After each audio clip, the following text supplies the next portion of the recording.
Locke joins the top 3 for mid lane, Senna and Seraphine will continue dominating the bot lane meta, and so much more as we provide you guys with 3 of the best champs for every single role in 26.14. In the wild, every creature must adapt or perish. The fox learns the location of the trap.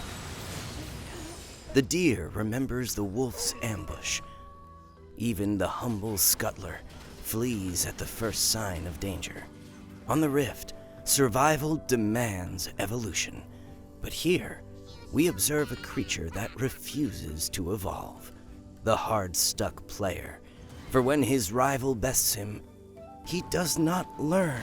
He does not adapt. Instead, he performs the most remarkable ritual in all of nature, turning on his own pack.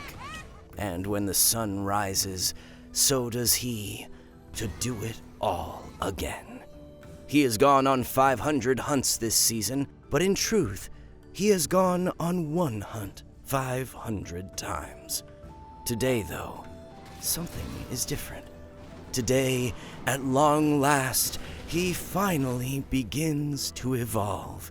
All thanks to SkillCapped Season 16 Essentials. One course tailor-made for every role, teaching even the most stubborn player exactly how to adapt and climb. From the easy-to-learn trading and recall timings you can use to dominate lane, regardless of your matchup, to the wave control apex predators abuse to build leads from nothing, all the way to the macro decisions every player gets wrong in the mid to late game, giving you the complete path to the top of the food chain on your chosen role, from the very first wave to the enemy nexus exploding. And best of all, you can do it all completely risk-free, as you're backed up by a rank-up guarantee. If you somehow don't climb at least 5 whole divisions while actively using our service, then you get every penny back, no questions asked. Evolve, and get the rank you were always meant to reach this season, using the one-time exclusive discount in the link or pinned comment below. So starting off for the top lane solo carries this patch is going to be a new addition, being Urgot. So Urgot has been one of the best performing top laners across all elos recently, and we really like him for solo queue because of how much early game agency you have. When you're playing top lane, it's really hard to impact games if you're just farming up and hoping to scale. Sure, it will work from time to time, but in games where your bot lane feeds, then if you're not ahead, it's going to be really hard to carry. What makes Urgot so good is that he can be aggressive right from level 1, so you can dictate how the lane plays out extremely well. By starting E at level 1, there are few champs who can outduel you as long as you take press the attack for your keystone and have ignite as one of your summoner spells. Every single game, you should look to rush to top lane and get into the lane brush. If the enemy face checks you, then just fight them and either grab a free kill or force them out of lane. Important to note for your skill order on Urgot is that you should put 3 points into Q and then max your W. Getting a few points in Q for lane is great to help with poke, but you don't want to fully max it because W is stronger when you get to mid-game skirmishes. For the build on Urgot, it's a Black Cleaver Rush into Sterix for every game, so you don't gotta think about anything in regards to your core items. Matchup-wise for Urgot, he doesn't have a ton of bad matchups, but Yorick can be kind of annoying because his W can stop you in your tracks, and he can kite you around, so he's a good ban to consider. So back on the solo carry list for top lane, as one of the solo carry staples throughout Season 16 is Kayle. Spending the time to master Kayle has been well worth it for this season, as there hasn't been a single patch where she hasn't been an S-tier pick. Scaling as a top laner is so much easier this season because of the role quest granting bonus experience, so Kayle can more frequently hit her level 16 and completely take over games. Kayle is a top lane champ who really rewards strong fundamentals because the more experience and farm you're able to acquire, the more insane her kit becomes. Worth noting for your ability max on Kayle, and something the majority of Kayle players do wrong, is that you should be maxing Q first instead of E. 65% of Kayle players max their E out first, but they win 2% less than those who max Q. Cooldown drops more significantly when you max Q, while you also gain a stronger slow, so it really helps Kayle kite out better, as being dove on and getting bursted is her main weakness. Matchup wise for Kayle, it's going to be champs who can easily jump on you and quickly burst you down, who are more annoying to deal with, so Aurelia and Yone are both 2 of Kayle's better ban options. For the build, it's always going to be a Nashor's Tooth Rush into Dusk and Dawn second, followed by Rabadon's third, and then take Press the Attack for the Keystone. And then rounding out the top 3 for top lane, we've got the best solo queued tank in the game right now, being Malphite. Malphite is one of the easiest top lane champs to see consistent success on because of how much value his kit brings without any heavy reliance on levels or items. Malphite R in teamfights is a game changer, and if you can consistently single out the most fed member of the enemy team and make them focus you in every single fight, then you're going to see results. You don't have to try and get too cute with Malphite R either. It's always nice to land those multi-man Rs, but if there's just one target on the enemy team who's fed, isolate them and don't allow them to play the team fight. You really want to be able to rush Frozen Heart on Malphite, as matchups he's able to do that are where he thrives the most. As a result, you always want to ban out an AP top lane champ you hate playing against the most. Our recommendation would be Sylas, because Sylas with a Malphite R in the mid to late game is absolutely insane, but Mordekaiser and Mundo are also two annoying matchups. As you can see on our new free build site and on the Malphite page, his worst analytical matchup by far is Sylas, as he's winning less than 45% of the time against him, so there isn't a better ban based on the data. Into an AD top laner, Frozen Heart Rush followed by Sunfire Aegis and Thornmail is a pretty standard core build. If you do run into the unfortunate situation where you're going up against an AP top laner, then rush Kanik Rookern, as it will counter them the hardest. So it was initially looking like Riot had some nerfs planned for Nasus jungle in 26.14, but those got scrapped, so we'll have another patch with Nasus being the most OP jungler. Protoplasm Harness is getting hit with a nerf this patch, which will hurt Nasus slightly, but we don't see it being enough to drop him from his high standing. Nasus thrives in solo queue, and especially in the lower ranks because of how consistently impactful he's able to be in every game. We know for a fact that if you farm well and get your Q stacks up, then you're going to be a massive presence in mid-game fights. You also don't have to worry nearly as much as other junglers whether or not the enemy ADC gets fed, because Nasus with his W and skirmishes makes the opposing ADC completely useless. When you first pick up Nasus, you probably won't realize just how insane his skirmish is when you have R. If you wither an enemy who is relying on auto-attacking to deal damage, then you can very easily win 1v2s when your R is popped. Q literally drops to a 1.75 second base cooldown when you have the spell maxed and your R is popped, so you are constantly smacking away at the enemy, and if you have a ton of Q stacks, then your consistent damage is unmatchable by any other jungler. All this damage is point and click too, so you can't mess up with Nasus. If you're stronger than your opponent, then you just win. There's no outplaying a Nasus who gets in range of W, so it allows for you to be extremely consistent. For the build on Nasus, you can go two different routes. If you need to be the main tank and front line for your team, then going Protoplasm into Iceborne Gauntlet and Spirit Visage or Frozen Heart is the play. If you already have a tank top laner though and want to be more of a damage threat, Trinity Force Rush is going to work amazing too. And then for the rune page, it's super straightforward, as you're going Fleet in every game and not changing up any of the other runes at all. A jungler who has remained a top tier pick for most of Season 16 and is in a really good spot for 26.14 is Nocturne. So what we like so much about Nocturne right now is that he's got two really strong builds that he can swap around with depending on the enemy comp to adapt to each game really well. There's the standard Hex Plate into Stridebreaker that everyone knows about, but you've also got the lethality core of Profane Hydra, Axiom Arc, and Voltaic Cyclosword that turns Nocturne into an assassin. It's so nice to have both these setups because you can take the Bruiser build when the enemy team is majority Bruiser or tank themselves so that you can perform better in extended fight. If the enemy team is majority squishy champs though, and there are lots of targets for you to one-shot, then going lethality is incredible. Builds aside, Nocturne being a jungler who has a very clear power point to play around makes him extremely good for solo queue. Whenever you have your R with Nocturne, it's such a lethal tool because you're able to capitalize on outnumbered fights better than the majority of junglers. Map awareness is going to be really important to getting the most out of Noc because you need to be able to spot when enemies are split from each other. For instance, if you see that 4 members of the enemy team are bot side but the enemy ADC is moved up to push mid wave, then that's your time to insta punish and grab a free kill mid. Matchup wise for Nocturne, the only meta jungler who Noc is struggling against right now is Wukong, so he's a good ban to consider. Wu with his armor stacking from passive and stealth from W makes the matchup less favorable for Nocturne. And then to round out the jungle top 3 has been a staple for the past few patches now, as we've got Wukong. Wukong is currently the most consistent jungler across the majority of elo brackets in terms of an AD fighter. It's so easy to pick up Wukong and find success compared to other fighters like Lee, Viego, or Graves, and this lower barrier to entry just makes him great for the average jungler. The majority of your damage is point and click, so this makes Wukong really oppressive if you get an early lead. If you are an item up on the enemy, then there's no way you're losing the 1v1, which is incredible because the less you can mess up mechanically, the more consistently you're going to be able to carry. Wukong loves playing into heavier AD comps because his passive grants him bonus armor, so the jungle meta we're in right now gives him a lot of strength. Wu has a positive win rate into Lee, Graves, Viego, and Nocturne, who are 4 of the most played junglers for solo queue. The only AP jungler being played at a higher rate right now is Sylas, so he's a good ban to consider. In regards to your build for Wukong, it's always a Trinity Force Rush into Sundered Sky, and then you've got options for the 3rd slot, with Black Cleaver, Death's Dance, and Ma all working great depending on the enemy comp. So making his very first appearance on the solo carry list shortly after his release is Locke. Locke is getting nerfed a bit for 26.14, but we really don't think it's going to hurt his strength at all. One of the big reasons for this is because the majority of Locke Locke players aren't even maxing his abilities correctly, and if they were, he would be performing even more insane in solo queue. So the mistake that most Locke players are making is that they are maxing E out second instead of W. W max second is quite literally winning 3% more than E max second, which is a huge gap. One of the main reasons to why W max is flat out better is because E just has a static cooldown of 10 seconds. No matter how many points you put in E, cooldown will always be at 10, whereas with W, you go from 18 down to 14 seconds once maxed. The base damage on E really doesn't go up by a ton when you max it out either. You go from 40 damage at rank 1 to 80 damage at max rank, so it's not a super huge boost. So the value from W max second is far greater than E, and that's something you'll want to pay attention to if you intend on picking up Locke. Locke's build seems to have been more or less figured out at this point, with Lich Bane as the rush into Storm Surge second and Shadow Flame or Zhonya's third, while Electrocute is the optimal Keystone rune. In regards to matchups, Locke really needs to be able to proc his Q passive in order to secure winning trades. So champs who can prevent you from getting that auto attack off are who you want to avoid. Akali and Galio are two matchups in specific where Locke players are winning a lot less right now, so either is a good ban. Akali with her Shroud means that if you try to jump forward and get your Q passive off, then she just throws down her Shroud and kites away so that you can never proc it. Galio with his point and click CC from W just makes skirmishing a lot harder with Locke, as you really are susceptible to getting CC'd and bursted out with your squishy build. So back in the top 3 for mid lane as an absolutely phenomenal solo queue carry right now is Vex. Vex just got buffed recently, so she's moved past a ton of mid laners in priority and is flat out the best mid you can pick in so many instances. If the enemy locks a melee fighter or assassin who has mobility, then there's nobody better that you can pick than Vex. Not only does she hard counter those kinds of champions, but her ability to run away with the game when she gets a lead is top tier. Vex R is such a disgusting ability for solo queue because it allows you to capitalize on enemies' mispositioning extremely well. Solo queue is all about finding outnumbered scenarios for your team and then being able to start the fight when you have the advantage, and Vex is so good at doing that. Vex is like this mix of a mage and an assassin all in one, so she offers up a more unique style that gives you a ton of versatility. You can just sit further back in fights and spam out Qs and E, but then you also have the ability to dive the backline with R, so adaptability is incredible with Vex. Vex Q is on a sub 3 second cooldown in the mid game, so it's literally up more often than a poke tool like Xerath's Q. For the build on Vex, you're going Ludens into Storm Surge and Shadow Flame for your core, while Electrocute is the best Keystone rune. Matchup wise for Vex, she doesn't like playing against longer range mages, so with Syndra seeing quite a bit more play recently, she's a good ban to consider. A mid laner who has seen a nice indirect boost in strength over the past few patches and a new addition to the top 3 for 26.14 is Vladimir. So with champs like Ryze, Cass, and Orianna nerfed to the ground, and champs like Locke and Fizz being played a lot, Vlad is loving the way the meta is aligned right now. Into Locke specifically, Vlad's pool can completely stuff what Locke wants to do, as when Locke tries to dive into auto attack you and proc his Q passive, if you W when he dives in, then you can prevent him from being able to proc his passive. Storm Raider Surge works incredible into Locke too, because Locke's Q slows, but if you proc Storm Raiders, then you reduce slow effects by 50% and can kite away from Locke much easier than most champs. The really nice part about Vlad right now though, too, is that you can swap between Storm Raiders and Deathfire Touch depending on the matchup. Into melee mids where you can bully them in lane and don't need the extra sticking power, then Deathfire works great to amplify laning strength. If you're into a ranged mid though, or a champ you really need to kite out like Locke, then Storm Raiders is the way to go. For the build on Vlad, you've also got options as the standard setup revolves around Rocket Belt into Riftmaker. However, you can go for Storm Surge into Rabadons when playing into squishier enemy teams that you can one-shot. Adaptability is amazing for Vlad right now with runes and build, so you're able to blind pick him and not have to worry about being bad into certain comps. The one matchup you will want to ban when picking Vlad is Malzahar. You really don't want to have to build a QSS into Malz because it stunts your core build, and having to deal with Malz pressing R on you in fights really limits what you can get done, so just ban him out and you're all good. So mages bot lane have been seeing way more play as of recent, and they are definitely quite strong, but if you want to play a traditional ADC as your bot lane carry right now, then Jinx is one of the best. Jinx just loves Hex Optics and synergizes so well with the item, so ever since Riot buffed it multiple times at the start of the season, she's been a consistent top performing ADC. You have so much skirmish potential in mid to late game fights with Hex Optics because of the bonus range it provides on takedowns, and it just adds to the strength of Jinx popping her passive and being able to clean up fights tremendously well. Solo queue is extremely chaotic, and Jinx is a champ who thrives off chaos because all she needs is for the enemy to make one mistake in a fight, give her a takedown, and you have the ability to solo win fights on your own with timely passive procs. For the build on Jinx, it's almost always going to be the exact same 3-item core in every game, with Hex Optics Rush into Phantom Dancer second and Infinity Edge third. If possible, you want to avoid playing into a champ who has easy backline access, as Jinx's only big weakness is the fact that she lacks a gap closer, so using your ban on Nocturne is good value for the current meta. So it looks as if it's a pretty measly nerf to Seraphine for 26.14 with her AP ratio only going down a few percent, so she's going to remain a top tier champ for both the bot lane, carry role, and support. Bot lane Seraphine has been the most broken champ over the past few patches, and even though the nerfs bring her down a little bit, in the grand scheme of things, it doesn't really matter due to the fact Seraphine was a 55% win rate champ prior to the nerf. This nerf at most brings her down 1 or 2%, which still has her beating out all other mages bot lane in terms of win rate. Seraphine as a bot lane carry really picked up steam when Riot buffed Imperial Mandate 2 patches in a row. You go Archangels or Blackfire as the rush item into Mandate 2nd and Rylai's 3rd, which is an insanely powerful 3-item core. The Mandate with Rylai's combo is so good because of the fact that Seraphine E will root every time once you have Rylai's, and because of that, you get to take advantage of the Mandate passive where immobilizing a target grants you bonus ability haste and bonus damage to the target you've hit. Seraphine R with Mandate is also incredibly strong because if you can get a multi-man R off, then you're applying a 7% damage amp to every single target, which has insane value in a grouped up 5v5. By playing Seraphine as a bot lane carry, you get such a free laning phase because traditional ADCs cannot fight back against your long range poke. Just sitting back, spamming Qs out when the enemy tries to last hit, and using your range advantage makes life incredibly miserable for the opposing ADC, especially if they're on a shorter range pick like Kai'Sa, Yunara, or Vayne. And if you got a support who has any sort of setup, then the 2v2 at level 6 is completely insane. The Seraphine Nautilus duo literally had a 57% win rate throughout 26.13, and it's so brain dead because not just presses R at level 6 and you chain CC the enemy to death. The only thing that can really stop Seraphine is instant catch power, so using your ban on Blitzcrank or Pike is what we'd recommend. So despite Riot nerfing Senna for 26.14, the nerf is extremely light, which means she's back in the top 3 once again. Crit damage is being lowered from negative 15% to negative 20%, so a hit to Senna's late game, but nothing that will see her power fall a significant amount. We're also seeing a nerf to Jack of all trades with the adaptive damage being lowered, but even with that nerf going through, we can't see Senna losing much more than 1% win rate. Senna has been by far the top performing auto attack based bot lane carry in recent patches, sitting upwards of a 53% win rate, so we feel Riot's going to have to issue one more nerf in order for her to lose her OP tier status. Senna's meta build right now, where she goes Shiv into Cleaver and Manamune, provides a really strong mid-game spike. Once you get that Manamune upgraded to Mirror Mana, you come online super hard. Getting there has become much easier as well due to Doran's Helm being Senna's best starting item, as it gives her additional early game durability that she is so greatly lacking. And then of course Deathfire Touch is the best keystone rune, and a big reason to why Senna is so strong, as she's been thriving ever since the rune got introduced. Super heavy dive threat is the only thing that can prevent Senna from being as effective as she wants in later game fights, so using your ban on Nocturne is good value. So it's not often that we feature the same champion in 2 different roles for our solo carry videos, but Seraphine is just that good right now, so she deserves to be on the list for both bot lane and support. If you just queue bot and support and spam Seraphine right now, then that's honestly one of the best ways to climb for 26.14. The nerf to Seraphine's Q AP ratio dropping from 50 to 40% doesn't even influence support much at all, considering that Seraphine never builds death cap and she has a lower gold income on support anyways, so she's not reaching a ton of items to where the ratio nerf would be more significant. If it were a base damage nerf like it probably should be, then we'd have a different story, but this nerf is completely negligible in our mind. With Seraphine at such a powerful spot, she's by far the best enchanter you can play right now, as the mix of playmaking potential and protection that you bring for your team allows you to be really impactful no matter the state of the game. If you're behind, then one good R in a grouped up fight can completely shift the tides in your favor, and if you're ahead, then just spamming out W for your carries and peeling for them with R is often enough to close out game. Most other enchanters just have one mode, where it's sit in the back line and keep your carries safe, but Seraphine can switch between playing up and looking for catches with R, or sitting back and being in peel mode, so you have a lot more ways to impact games. Build versatility is incredible right now too, because you can opt for the standard enchanter setup of Echoes of Helia and Whispering Circlet if you want to be more of a protector for your carries, but if your team is really lacking damage and you want to be more of a threat, then going Mandate into Rylai's is super strong as well. It's just going to be supports who have the instant catch strength that you're going to want to try and avoid when picking Seraphine, so Pike or Blitz are always good bans to consider. Separating from the pack as the best hook support for solo queue over these past few patches has been Thresh. Thresh is currently top 3 in play rate and top 3 in win rate for support, so he's absolutely thriving in the current meta. With more mages being played bot lane recently, a hook support like Thresh can complement them extremely well. Mages don't have any issues dealing damage as long as they can hit their spells, so with Thresh being able to set up plays with his hook, it then makes it so that champs like Seraphine, Ziggs, or Brand can easily follow with their skill shot and take down any target that you catch out. Even with the more popular traditional ADCs, Thresh is great right now, as he's got super good synergy with Jinx and Senna, who are 2 of the premier ADCs. Something that sets Thresh apart from many of the other hook supports is that he offers up a lot more safety for his ADC. You can go Guardian for your keystone, and you've got the peel power from Lantern, so keeping immobile carries alive is so much easier on Thresh than most others, especially if you're paired up with a mage. Most of them lack gap closers, so being able to play a good Thresh is so valuable. The standard build for Thresh is going to consist of a Locket Rush and a Knight's Vow second, while Solstice Slay is the item upgrade. Swap between Guardian and Aftershock depending on your matchup, as Aftershock is great in lanes where you're confident you can dive in, while Guardian is superior if you feel like you're in a more difficult lane. Morgana is a good ban to consider when picking Thresh, as her Black Shield does a good job at limiting Thresh's catch power. And then I think this may be the first time we've ever done this, but we have two champs who are top of their class for two different roles right now, as Senna rounds things out for support. Seraphine and Senna are literally OP level champs for both bot and support, so we just have to include them for both roles. If it were more of a toss-up, then we'd feature different champs, but it's not even close right now as to how much Senna is outperforming as a support and as an ADC. The nerfs won't even do anything either, because Riot's reducing her crit damage, which doesn't matter as much for support as it does for ADC, and then they are nerfing her AP ratios, which doesn't impact the current meta build whatsoever. Only 3% of Senna players are even building Echoes of Helia on her, so Riot choosing to nerf her AP ratios is definitely one of the stranger set of nerfs we've seen in a while. The only thing that could really put a damper on Senna's power for this patch is the Jack of all trades nerfs, but unless we are really underestimating the effects of that nerf, we can't see it reducing her power by very much. With the mage meta for the bot lane role becoming more and more prevalent as of late, it gives even more relative power to Senna because of the fact she provides physical damage. Senna has absolutely absurd win rates when paired with Lux, Seraphine, Veigar, Syndra, and Xerath, as she wins over 55% of the time with all of them. So if you really want some easy elo right now, then queue up Senna support and play with a duo who can at least be semi-competent on mages, and you're going to have a great time. Of course, there's the Tom-Senna duo as well, which is the ultimate cheat code with that synergy winning upwards of 58% last patch. When playing Senna support, Black Cleaver as your first item works a lot better than Static Shiv, but around 30% of Senna support players are rushing Shiv, so definitely swap the purchase order to Cleaver into Shiv if you haven't already. Hook supports are going to be who you'll want to avoid playing into when picking Senna, so Thresh, Pike, or Blitz are all good ban choices depending on who you hate playing against the most. But while lists like these show you what to play, our brand new Season 16 Essentials courses for every role teach you how to win, each designed to walk you through every stage of the game from start to finish, from the exact trading and recall timers you need to win lane, to the mid-game macro decisions 99% of players get completely wrong, all the way to the team fighting tips and tricks challengers abuse to always deal the highest damage possible. Whether you're a top laner in the most unfavorable matchup possible, a mid laner having to deal with everybody in your lane 24/7, a jungler trying to balance ganking with farming, an ADC stuck trying to hard carry with a support who just exists to grief you, or a support that's struggling to carry games on your own. Our Essentials courses are tailor-made to focus on the exact concepts that actually matter for climbing on your role in your elo. Check them out today, completely risk-free, using the link in the pinned comment or description below, as if you don't climb at least 5 divisions, you get every penny back. So that's going to be all for the 26.14 edition of the best solo carries, as those are 3 of the most optimal champs you can play for every single role. Thank you all so much for watching, and we'll see you in the next one.